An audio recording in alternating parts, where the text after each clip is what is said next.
والسلام علی اشرف الانبیاء والمرسلین اما بعد۔ تو یہ جو زیارتیں کروائی جا رہی ہیں یہاں پہ مدینہ منورہ میں ادارہ ہے جمعیہ معالم المدینہ کے نام سے، آواز آ رہی ہے پیچھے تک سب کو؟ ہاں، ادارے کا نام ہے جمعیہ معالم المدینہ، تو اس کی طرف سے یہ زیارتیں فری کروائی جاتی ہیں۔ تو اس کے لیے اس کا طریقہ کار یہ ہوتا ہے کہ پہلے ایک دن پہلے بکنگ کی جاتی ہے عشاء سے پہلے تک، تو حاجی اپنا نام لکھواتے ہیں، تو اس اعتبار سے پھر بسوں کا ارینج کیا جاتا ہے، بسوں کا بندوبست کیا جاتا ہے تاکہ کوئی مسئلہ نہ بنے۔ تو ہوتا کچھ اس طرح سے ہے کہ کچھ حاجی ایسے ہیں کہ جو نام جن کا نہیں لکھا ہوتا، جن نام نہیں لکھوایا ہوتا، تو ایسے آ جاتے ہیں ساتھ، تو پھر اس طرح مسئلہ بنتا ہے۔ تو اب ہم جا رہے ہیں سب سے پہلے قباء، مسجد قباء کی طرف جا رہے ہیں، یہ ہماری سب سے پہلی زیارت یہ ہوگی، ٹھیک ہے۔ اور مسجد قباء یہ ایک ایسی مسجد جس کی فضیلت قرآن کریم میں بھی بیان ہوئی ہے اور احادیث میں بھی آئی ہے۔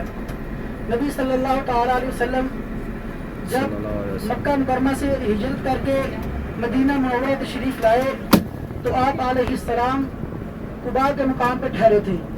اس جگہ پہ ایک قبیلہ آباد تھا جس کا نام بنی عمرو بن عوف تھا، وہاں پہ آپ علیہ السلام ٹھہرے تھے۔ 14 دن آپ علیہ السلام نے وہاں پہ قیام کیا تھا، 14 دن نبی صلی اللہ علیہ وسلم اس مقام پہ ٹھہرے تھے۔ اور سب سے پہلا کام جو آپ نے کیا، آپ نے حکم دیا صحابہ کرام کو کہ مسجد بنائی جائے، تو نبی علیہ السلام بذات خود مسجد بنانے میں شریک ہوئے اور صحابہ کرام کے ساتھ مل کر مسجد بنائی۔ اس کا ذکر قرآن کریم میں اللہ تبارک و تعالیٰ نے اس طرح کیا ہے، لَمَسْجِدٌ أُسِّسَ عَلَى التَّقْوَىٰ، کہ وہ مسجد جس کی بنیاد تقوی کے اوپر رکھی گئی۔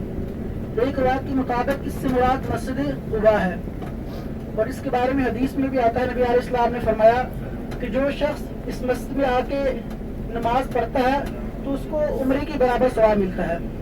جو انسان مسجد قباء میں نماز پڑھتا ہے اس کو عمرے کے برابر ثواب ملتا ہے۔ لہذا یہ نیت ہونی چاہیے کہ انشاءاللہ ہم نماز پڑھیں گے تو اللہ تبارک و تعالیٰ اس یہاں نماز پڑھنے سے ہمیں عمرے کا اجر و ثواب عطا فرمائیں گے۔ اور نبی علیہ السلام کا بھی یہ معمول تھا، حدیث میں آتا ہے کہ آپ علیہ السلام، اور اس سے بھی پہلے اب جو میں کوشش کروں گا زیادہ ہمارے راستے میں آئی جائے مسجد تاریخی، تو ان کے بارے میں بھی میں آپ کو بتاتا جاؤں ساتھ ساتھ۔ جی میں بتا رہا تھا کہ نبی صلی اللہ علیہ وسلم کے بارے میں حدیث میں آتا ہے کہ آپ علیہ السلام ہر ہفتے کل سبت ماشین اور راکبن، سواری پہ سوار ہو کے یا پیدل مسجد قباء جاتے اور وہاں پہ نماز پڑھتے۔ اور حضرت عبداللہ بن عمر رضی اللہ تعالیٰ عنہ یہ وہ صحابی ہیں جو نبی علیہ السلام کی پیروی کرتے ہوئے بھی پیدل جا کے نماز پڑھتے تھے۔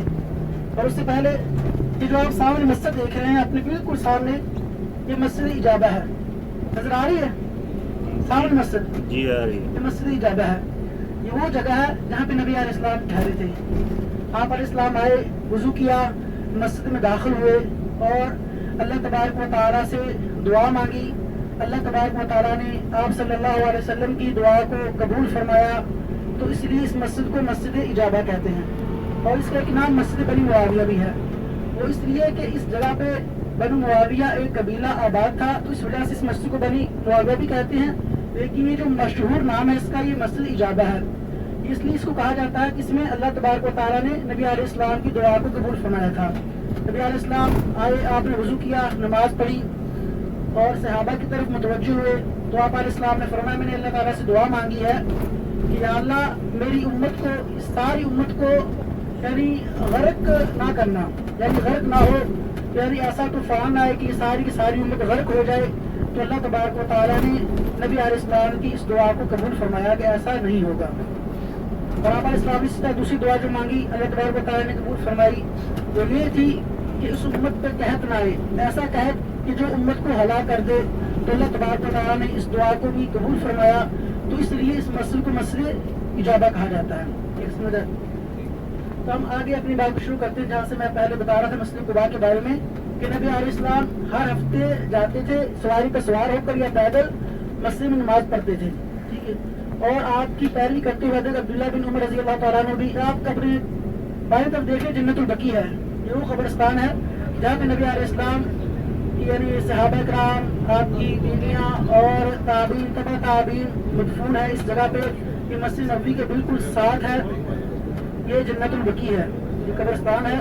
جہاں پہ نبی علیہ السلام آتے تھے زیارت کرنے کے لیے. آپ علیہ السلام یہاں پہ آتے زیارت کرتے اور قبر والوں کو سلام کہتے, ان کے لیے دعا کرتے. یہ وہ قبرستان تھا. جو زیادہ تراثر میں آ رہی ان کے بارے میں بتاتا جا رہا ہوں.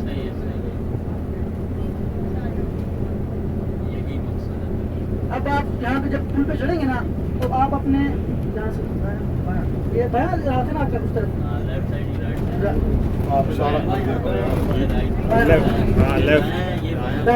آپ اپنی دائیں طرف دیکھیں گے آپ کو مسجد غمامہ نظر آئے گی. دیکھیں ہاں یہ مسجد غمامہ نہیں نظر آئے گی. آگے آگے آگے سے نظر آئے گی. یہ والی یہ نہیں وہ ہمارے بالکل سامنے ہے, ہماری بلڈنگ کے بالکل سامنے ہے. یہاں سے نظر آ رہی ہے جی. یہ دیکھیں جی یہ سامنے مسجد نظر آ رہی ہے نا, یہ مسجد غمامہ ہے. اس کی تاریخ اسی ہے, پہلے مسجد دیکھ رہی بتاتا ہوں بعد میں. یہ مسجد غمامہ ہے. یہ تقریباً 4 یا 5 نمبر دروازہ یہاں سے باہر نکلیں گے تو یہ مسجد آتی ہے. 7 نمبر دروازہ 7 نمبر ہے. 7 نمبر دروازے سے باہر نکلیں گے تو کونے پہ جو دروازہ ہے تو وہاں یہ مسجد آتی ہے, مسجد غمامہ. اس کی تاریخی حیثیت یہ ہے کہ نبی علیہ السلام مسجد سے نکلتے تو یہاں پہ یہ عیدگاہ تھی, مسلمانوں کی عیدگاہ تھی. نبی علیہ السلام اس جگہ پہ آ کے عید کی نماز پڑھایا کرتے تھے. جیسے کہ حدیث میں آتا ہے کہ نبی علیہ السلام نکلے اور اس جگہ پہ آئے, صحابہ کرام کو عید کی نماز پڑھائی. اور اسی جگہ پہ نبی علیہ السلام قربانی کے دن اپنے جانور کو ذبح کیا کرتے تھے. اسی جگہ پہ آپ صلی اللہ علیہ وسلم قربانی کے دن اپنے جانور کو ذبح کیا کرتے تھے. اور اسی جگہ نماز جنازہ میں پڑھتے تھے. جیسا کہ حبشہ کا جو بادشاہ یعنی تھا نجاشی, وہ بہت اچھا انسان تھا. جب صحابہ کرام کو مکے والوں نے ظلم و جبر کیا تو صحابہ کرام ہجرت کر کے حبشہ چلے گئے. تو حبشہ کا بادشاہ نجاشی وہ بہت اچھے طریقے کے ساتھ پیش آیا. یہ دیکھ رہے جی مسجد غمامہ, یہ مسجد غمامہ ہے. اس کا نام مسجد غمامہ ہے جہاں پہ نبی علیہ السلام عید کی نماز پڑھتے تھے. اس جگہ پہ آ کے آپ علیہ السلام قربانی کے دن اپنے جانوروں کو ذبح کرتے تھے. یہ مسجد کے بالکل ساتھ ہے. نبی علیہ السلام کو پتہ چلا کہ نجاشی فوت ہو چکا ہے تو آپ علیہ السلام نے اعلان فرمایا کہ وہ فوت ہو چکا ہے. حبشہ کا بادشاہ تھا کہ جب مسلمان ہجرت کر کے اس کے پاس گئے تو اس نے اچھا سلوک کیا اور مسلمانوں کو واپس لینے کے لیے جب کفار مکہ پیچھے انہوں نے بندے بھیجے کہ ان کو واپس لے کے آئیں جو بھاگ کے چلے گئے ہیں, تو بادشاہ نے مسلمانوں کو واپس کرنے سے انکار کر دیا کہ میرے ملک میں یہاں پہ کسی پہ ظلم نہیں ہوگا.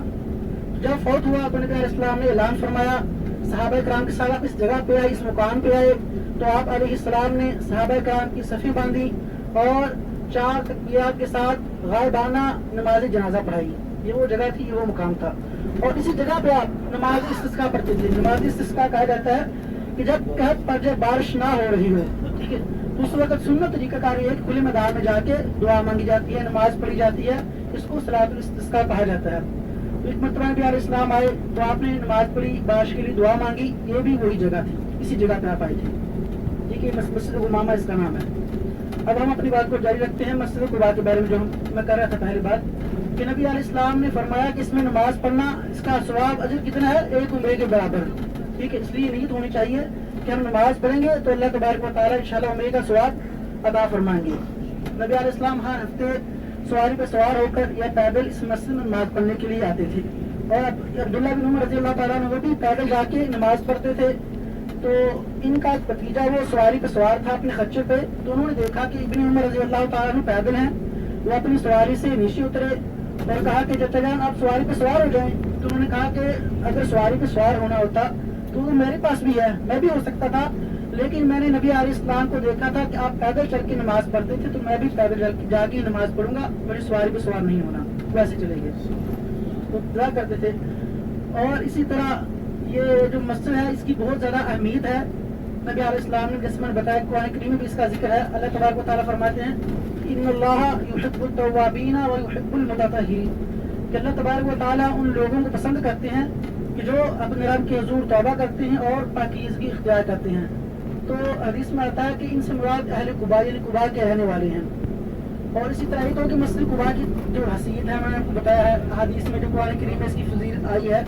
اور اس کے علاوہ اس جگہ پہ وہ باغ بھی ہے جہاں پہ نبی علیہ السلام ٹھہرے تھے, اس کو بستان المستقبل کہا جاتا ہے. وہ مسجد کے بالکل سامنے ہے، مسجد کے بالکل سامنے وہ باغ ہے، مسجد الحرام یعنی سڑک آتی ہے اس کو، اس کے یعنی جو سڑک کے بالکل ساتھ اس کو بستان المستظل کہا جاتا ہے. جب رسول اللہ صلی اللہ علیہ وسلم ہجرت کر کے مدینہ منورہ تشریف لائے تو اس جگہ پہ اس باغ میں آپ ٹھہرے تھے. تو لوگ بھی آئے جوک پر جوک یہاں پر اسلام آئے ہیں، لیکن انہوں نے آپ کو نہیں دیکھا ہوا تھا پہلے، اس لیے وہ نہیں پہچانتے تھے کہ نبی علیہ السلام کون ہے اور حضرت ابو بکر رضی اللہ تعالیٰ عنہ کون ہے. تو جب دھوپ ہوئی تو حضرت ابو بکر رضی اللہ تعالیٰ عنہ نے اپنی چادر سے آپ کے اوپر سایہ کیا تو لوگوں کو پتہ چلا کہ یہ اللہ کے رسول صلی اللہ علیہ وسلم ہے. جہاں پہ آپ ٹھہرے اس باغ کا نام بستان المستظل ہے اور وہ مسجد کے بالکل سامنے ہے. اور ایک مسجد بالکل بیک سائڈ پہ جو باغ ہے وہ باغ ہلال بن امیہ کا ہے. یہ وہ تین صحابہ میں سے ایک تھے جو جنگی تبوک سے پیچھے رہ گئے تھے. آپ کو معلوم ہے کہ جنگی تبوک میں 3 صحابہ کرام جنگ سے پیچھے رہ گئے تھے کہ 50 دن بعد اللہ تبارک و تعالیٰ نے ان کی توبہ کو قبول فرمایا اور قرآن کریم میں بھی اس کا ذکر ہے. ٹھیک ہے، ان میں سے ایک صحابی ہلال بن امیہ، ان کا باغ بھی مسجد کے بالکل پیچھے ہے. مسجد کے سامنے والا جو باغ ہے وہ بستان المستظل جہاں پہ نبی علیہ السلام ٹھہرے تھے، اور جو مسجد کے پیچھے والا باغ ہے وہ کون سا ہے؟ ہلال بن امیہ رضی اللہ تعالیٰ عنہ کا. اور اگر یہاں سے مناسب موقع ملا نظر آیا تو میں انشاءاللہ شائع کر کے بھی آپ کو اس کے بارے میں بتاؤں گا. 3 چیزیں ہوگی، مسجد قباء اور بستان المستظل وہ باغ جہاں پہ نبی علیہ السلام ٹھہرے تھے، اور تیسرا وہ باغ جو حضرت صحابی حضرت ہلال بن امیہ کا تھا. 3 چیزیں ہوگی نا. اور چوتھی چیز اسی جگہ پہ میرے حدیث ایک کنواں تھا جو مسجد کا سمجھ لیں کہ سامنے والی محراب کے آگے اور سڑک کے درمیان تقریباً وہاں پہ کنواں تھا، بیر عریس اس کا نام تھا. عریس اس لیے کہا جاتا ہے کہ یہ ایک یہودی کی ملکیت میں تھا اور یہودی کا نام عریس تھا، اس وجہ سے کنویں کا نام بھی عریس پڑ گیا، بیر عریس. اور اس کی بھی ایک حیثیت ہے کہ نبی علیہ السلام اس کنویں پہ آتے تو آپ علیہ السلام وضو کرتے، اس کنویں سے پانی پیتے، یہاں پہ بیٹھتے. جیسا کہ حضرت ابو موسیٰ اشعری رضی اللہ تعالیٰ عنہ فرماتے ہیں کہ میں نے ایک دن تہیہ کر لیا، نیت کر لی کہ آج کے دن میں سارا دن نبی صلی اللہ تعالیٰ علیہ وسلم کے ساتھ ہی گزاروں گا. زمین رسول اللہ صلی اللہ علیہ وسلم. اور اس سے پہلے آپ اپنے بائیں طرف دیکھیں کہ آپ کو مسجد نظر آئے گی. ابھی یہ مسجد جمعہ ہے، اپنے بائیں طرف آپ دیکھیں یہ آپ کو مسجد جمعہ نظر آئے گی. اس کا مینار نظر آ رہا ہے ابھی سے، اور بس تھوڑا سا آگے جائے گی تو مسجد بالکل واضح ہو جائے گی. یہ مسجد جمعہ ہے، اس کو مسجد جمعہ کہا جاتا ہے. جب نبی صلی اللہ علیہ وسلم قباء سے واپس تشریف لائے مدینے کی طرف، آئے مسجد نبوی کی طرف جب آئے تو اس جگہ پہ جمعے کا وقت ہو چکا تھا. تو نبی علیہ السلام نے یہاں پہ جمعہ پڑھایا. تو مدینہ منورہ میں پہلا جمعہ کہہ سکتے ہیں کہ اس جگہ بھی پڑھایا گیا، تو اس وجہ سے اس مسجد کو مسجد جمعہ کہا جاتا ہے. جو آپ مسجد دیکھ رہے ہیں یہ مسجد جمعہ ہے جہاں پہ نبی صلی اللہ علیہ وسلم نے آ کے جمعہ پڑھایا صحابہ کرام کو، تو اس لیے اس مسجد کا نام بھی مسجد جمعہ ہے. یہ مسجد جو سامنے ہے یہ مسجد جمعہ ہے جہاں پہ نبی علیہ السلام نے جمعہ پڑھایا.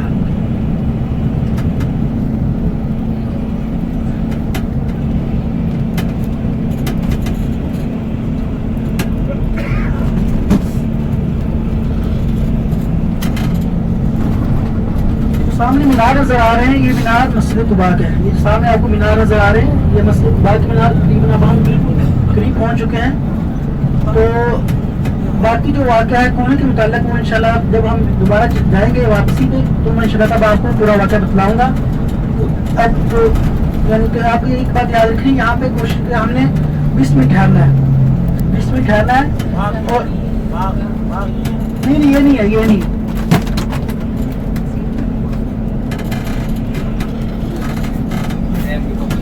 ہاں ٹائم کی پابندی کریں. ہوتا اس طرح کہ 1-2 بندے رہ جاتے ہیں تو ان 1-2 بندوں کی وجہ سے سب کو انتظار کرنا پڑتا ہے. سب کوشش کریں کہ ایک ٹائم پہ واپس بس میں تشریف لائیں. بس کا نمبر بھی نوٹ کر لیں، اور دوسرا چاہے میرا نمبر بھی نوٹ کر لیں، اگر نہ پتہ چلے تو کال کر لیں. 4289 4289 بس کا نمبر ہے 4289 42. کلر کی بہت گاڑیاں ہوں گی، جگہ دیکھ کے اور نمبر. یعنی اس کلر کی بہت زیادہ گاڑیاں ہیں. یہ نیلا کلر ہے نا، بہت زیادہ گاڑیاں اسی طرح کی ہوگی، اسی طرح کی سیم، لیکن آپ کو نمبر سے پہچاننا پڑے گا کہ ہماری بس یہ والی ہے. 4289 4299 4289 یہ بس کا نمبر ہے، یاد رکھیں. اور جگہ کو یاد رکھیں کہ یہاں پہ بس کھڑی ہوگی. ٹھیک ہے، اور 20 منٹ کے بعد تشریف لیں تو کوشش ہماری یہ کوشش ہوگی کہ انشاءاللہ 25 منٹ بعد، یعنی آپ سے اترنے کے بعد سے لے کے 25 منٹ بعد ہم یہاں سے چل پڑیں. جزاکم اللہ خیر. انشاءاللہ باقی ہے، انشاءاللہ بعد میں. یہ دیکھیں مسجد کے بالکل سامنے